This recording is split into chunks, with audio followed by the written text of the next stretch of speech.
Young Earl Grey is me. It's a name that I came across when I was 16.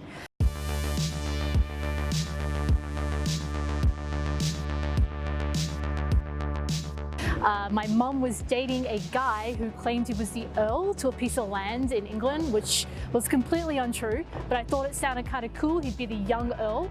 And then I stuck Grey on the end because I was 16 and I thought Earl Grey tea, Young Earl Grey kind of made sense in my head.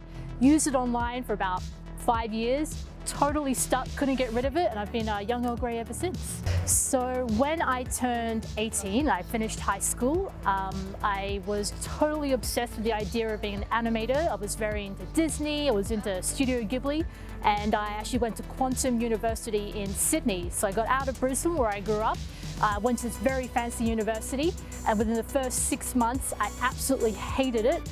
Decided that I didn't want to be an animator, and my teacher at the time was actually an illustrator who kind of jumped into animation at the last minute. And he said, "Rio, why don't you move to Melbourne and become an illustrator?" I said, "I don't even know what an illustrator does, but that sounds pretty cool." So I moved to Melbourne for a couple of years. I went to a selective degree in illustration, which had just started.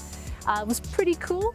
Then I ended up coming all the way back to Sydney to do art school, and at the end of that I figured that I quite liked illustration, and being an artist just kind of rolled into the same thing at the same time. Where I get my inspiration from, kind of a bit of everywhere. I grew up in the early to mid 90s in Australia, and I think we have a bit of 80s hangover in this period of time. I think Australia is a bit behind the rest of the world when it comes to culture, not in a bad way, but I grew up with a lot of things that were, kind of big in the 80s, so 80s blockbusters like Back to the Future, a lot of animated kind of movies from early Disney and all that kind of stuff, and I pull all of this in just from, I don't know, whatever kind of tickles my memory or what kind of makes me feel good.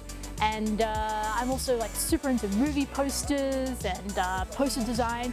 And actually my dad was a screen printer in the 70s in Sydney, and my grandfather was an illustrator.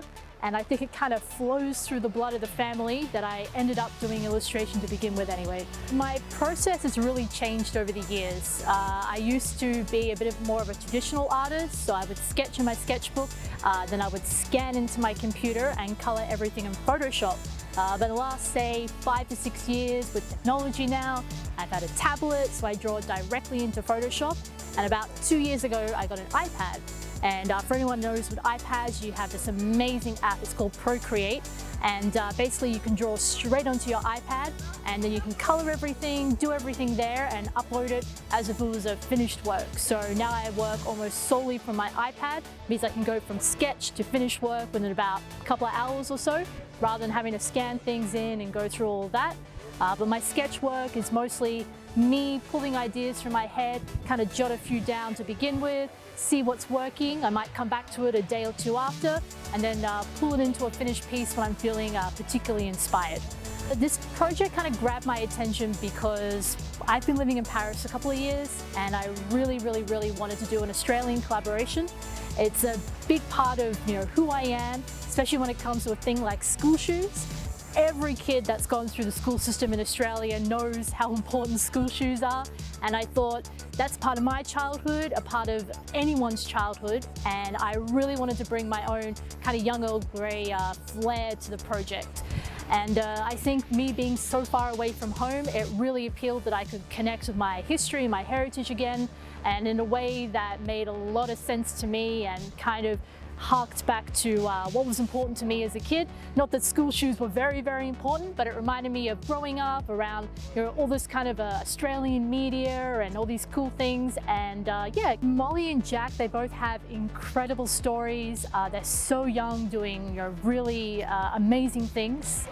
Jack in particular, with his fibre for a farmer. To me, being so far away from home in the middle of France and seeing what's happening with the drought and with the farmers, it's a big deal that he's raising so much money. It's an incredible opportunity for him to actually teach other kids about what's happening out in our rural areas. And Molly, my God, Even in Paris, we're hearing about the straws causing so many issues for our beautiful waterways in Australia, for our drains, for animals. And she's out there doing her absolute best, inspiring other kids, inspiring people like us as well. And for me as an artist, seeing these kids doing things at that age, it really pushes me forward to make some great artwork for them, to even make them cooler than they are, almost like superheroes. And if I can bring a little bit of something like that to their cause, that makes me feel pretty good inside, and hopefully brings even more attention to what they're doing.